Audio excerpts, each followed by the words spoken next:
Hello, good evening friends, good evening students. This is Akash Almule once again आपका मेरे YouTube channel learn next nursing में स्वागत है। Okay, तो चलिए आप लोगों के लिए बहुत बढ़िया सी वैकेंसी लेके आया हूँ जो कि निकली है एम्स गोरखपुर। ओके, जो कि पड़ता है उत्तर प्रदेश में। ओके, उत्तर प्रदेश में आता है एम्स गोरखपुर। ओके, वहाँ की एक रिक्रूटमेंट निकली है।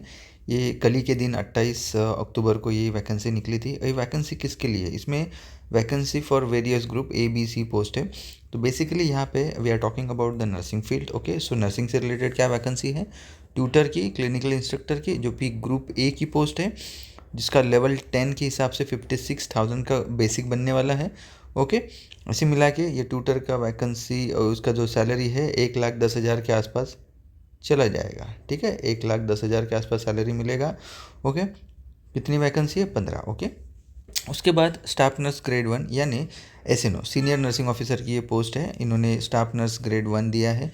ये जो कि निकलती है ग्रुप B की पोस्ट है। लेवल 8 के हिसाब से 47,600 का ये आता है। तो इसकी भी सैलरी लगभग 1 लाख के आसपास सैलरी चली जाएगी।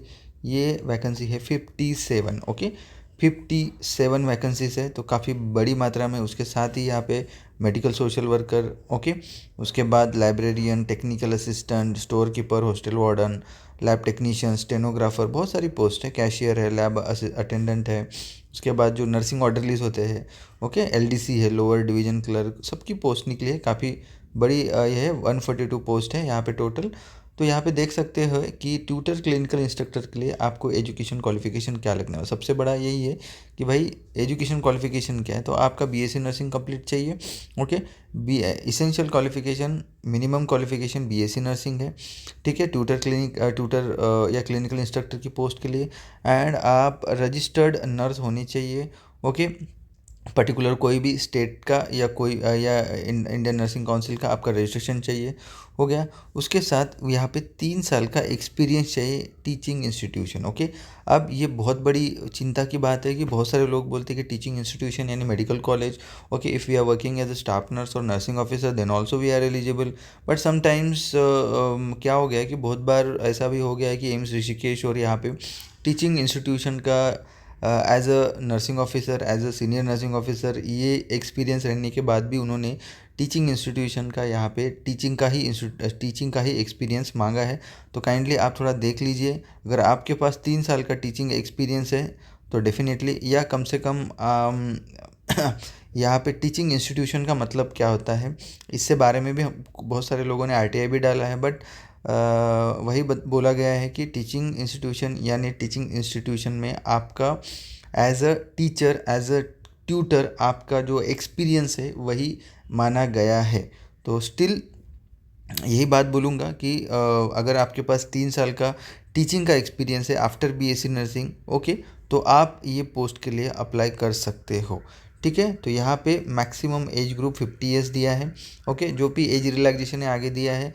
और mode of examination CBT, computer based आपका टेस्ट होने वाला है। टोटल 15 पोस्ट है, उसमें से 18 UR के है, EWS का 1, OBC का 3, ST का 1, SC के 2। इस तरीके से आपके 15 पोस्ट हो जाते हैं। और डिज़ायरेबल क्या बोला है, अगर आपके पास MSc डिग्री है, MSc नर्सिंग हुआ है, तो आपको पहले प्राधान्य दिया जाएगा, डिज़ायरेबल है। ओके, उसके बाद रजिस्ट्रेशन, उसके बाद 3 साल का experience in teaching institution after obtaining master degree. Okay, master degree होने के बाद आपका टीचिंग का एक्सपीरियंस अगर कोई इंस्टीट्यूशन में 3 साल का है तो आपको ज़्यादा तवज्जो दिया जाएगा सिलेक्शन के लिए। अगर आपका MPhil PhD हुआ है या इंडिपेंडेंट पब्लिश वर्क हुआ है तो भी आपको ज़्यादा तवज्जो दिया जाएगा सिलेक्शन के लिए। ओके, देन उसके बाद बात आती है SNO की, सीनियर नर्सिंग ऑफिसर की बात आती है। पे लेवल 8 है, अच्छी सैलरी बनेगी। ये भी इसेंशियल क्वालिफिकेशन क्या है, BSc नर्सिंग। ओके, और PBBSc नर्सिंग, PBBSc और BSc नर्सिंग। यहाँ पे GNM का जिक्र कभी भी कहीं पे भी किया नहीं है। तो आपको पता है कि BSc नर्सिंग और पोस्ट बेसिक BSc नर्सिंग जो कि GNM के बाद होता है 2 साल का, वो ओके, वो चाहिए, इसेंशियल है। उसके साथ ही you should have valid Indian nursing council का या स्टेट नर्सिंग काउंसिल का रजिस्ट्रेशन चाहिए। ओके, एक्सपीरियंस आपको कितना चाहिए? 3 साल का एक्सपीरियंस चाहिए आपको।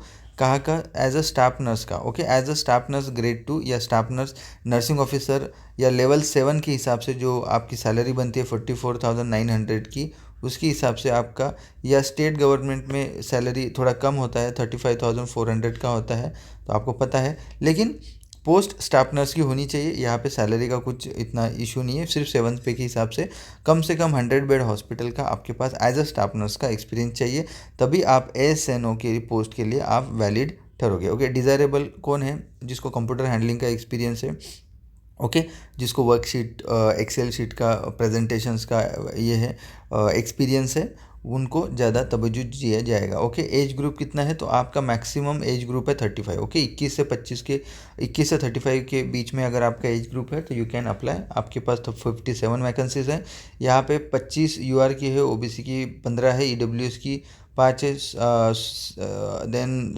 SC की 8 है, ST की 4 है। ये भी CBT होने वाली है, ऑनलाइन कंप्यूटर बेस्ड एग्जामिनेशन होने वाली है। ओके, तो इस तरीके से ये बनता है। बाकी आप देख लेना, मेडिकल सोशल वर्कर ये वगैरह यहाँ पे बहुत सारी पोस्ट की यहाँ पे दी है। ओके,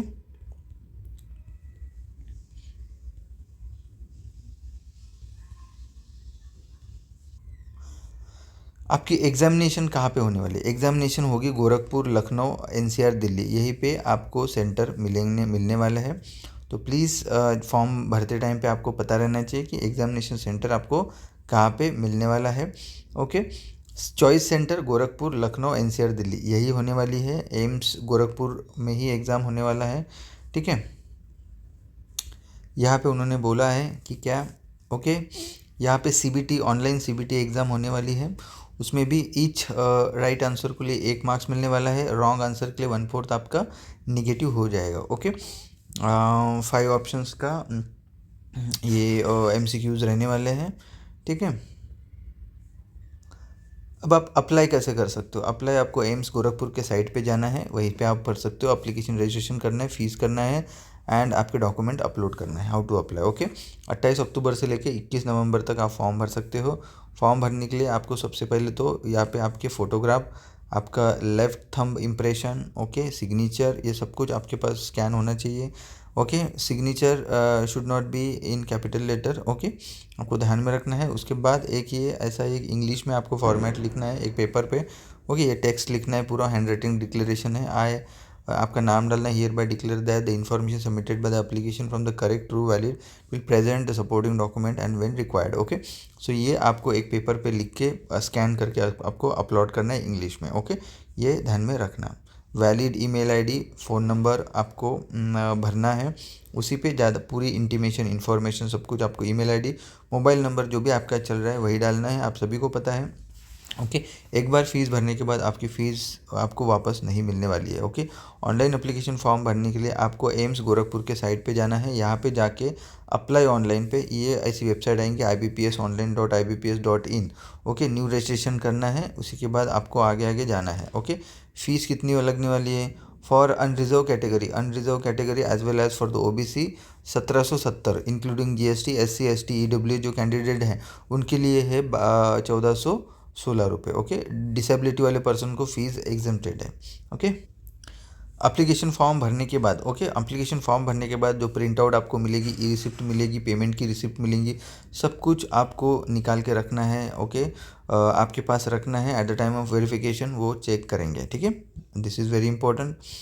उसकी ये गाइडलाइन दी है, फोटोग्राफ कैसे होना चाहिए, साइज, सिग्नेचर, आपका सब कुछ डायमेंशन कितना होना चाहिए, एक बार देख लेना, उसी के बाद ही आप सब डॉक्यूमेंट अपलोड करना, क्योंकि नहीं तो आपको प्रॉब्लम जाएगा। ठीक है, उसके बाद उन्होंने यहाँ पे 80-20 का जिक्र कहीं पे किया नहीं है कि भाई 80% हम लड़कियों को देंगे एंड 20% लड़कों को देंगे, ऐसा कोई जिक्र कहीं पे किया नहीं है, तो वो भी बहुत अच्छी बात है, एक बार देख लीजिए। ओके, इसकी कट ऑफ डेट 21 नवंबर की रहेगी, तो आपको फॉर्म भरना चालू करना पड़ेगा। ओके, एक्सपीरियंस सर्टिफिकेट, और कोई अगर आप SNO के लिए या इसके लिए आप अप्लाई कर सकते हो सीनियर नर्सिंग ऑफिसर यानी अपने क्लिनिकल इंस्ट्रक्टर के लिए, तो एक्सपीरियंस सर्टिफिकेट आपको भरवा के लेना है। हेड ऑफ डिपार्टमेंट ऑर्गेनाइजेशन से क्लियरली वहाँ पे मेंशन होना चाहिए कि आपका ड्यूरेशन एक्सपीरियंस कब से कब तक है और कितना बेडेड हॉस्पिटल है। Okay, 100 bedded hospital and teaching का 3 ईयर्स का टीचिंग, यानी आपको from the starting of the date to the ending of the date ये अच्छे से लिखा होना चाहिए। Okay, SC ST OW certificate, जो भी आप कास्ट से बिलोंग करते हो तो आपका जो भी लेटेस्ट वाला सर्टिफिकेट फाइनेंशियल ईयर का सर्टिफिकेट होना चाहिए। OBC PWD, उसके बाद EWS का नो ऑब्जेक्शन। अगर आप कोई PSU गवर्नमेंट सेक्टर में काम करते हो तो you have to take NOC from the your present employer. Okay, कोई गवर्नमेंट इंस्टीट्यूशन में, प्राइवेट का नहीं, गवर्नमेंट इंस्टीट्यूशन में काम कर रहे हो, सेमी गवर्नमेंट में ऑटोनोमस बॉडी में काम कर रहे हो तो आपको ये देना पड़ेगा। ओके, NOC लेना पड़ेगा। ओके, और उसके बाद एज रिलैक्सेशन कैसे, एज रिलैक्सेशन देखो, अगर आपको बोला है SC ST के लिए 5 साल का, OBC के लिए 3 साल का, PWD के लिए 10 ईयर्स का लिखा है, एक सर्विसमैन के लिए एज़ पर गवर्नमेंट के नॉर्म्स के हिसाब से। अगर आप सेंट्रल गवर्नमेंट के एम्प्लॉई हो तो 5 साल का एक आपको एज रिलैक्सेशन मिल जाएगा। ठीक है, सो दिस वे आपको फॉर्म भरना है, और फॉर्म भरने के बाद जो भी प्रिंट एप्लीकेशन रिसिप्ट मिलेगा वो आपको आपके पास रखना है। तो फटाफट से आप फॉर्म भरना शुरू कर दीजिए क्योंकि डेट बहुत नज़दीक है। उसके मिनिमम 1 महीने के बाद ही इसका एग्ज़ाम होने वाला है। एम्स गोरखपुर के जो एम्प्लॉय है, कॉन्ट्रेक्चुअल एम्प्लॉय, उनके लिए एज रिलैक्सेशन क्राइटेरिया अलग है, वो थोड़ा आप देख लीजिए। बाकी के लोगों के लिए जो भी बिलोंगिंग बाकी अदर स्टेट के कैंडिडेट के लिए ऑल इंडिया कैंडिडेट यहाँ पे अप्लाई कर सकते हैं। काफ़ी अच्छा वैकेंसी है, तो प्लीज़ जिन जिन की इच्छा है senior nursing officer in nursing incharge बनने के लिए एंड ट्यूटर के लिए, तो उन लोगों के लिए ये बहुत बढ़िया वैकेंसी है। तो प्लीज़ फॉर्म फिल कर दीजिए और पढ़ाई पे लग जाइए। थैंक यू, जय हिंद, और जल्दी ही मिलते हैं और ऐसे ही वीडियो के साथ। तब तक के लिए जय हिंद।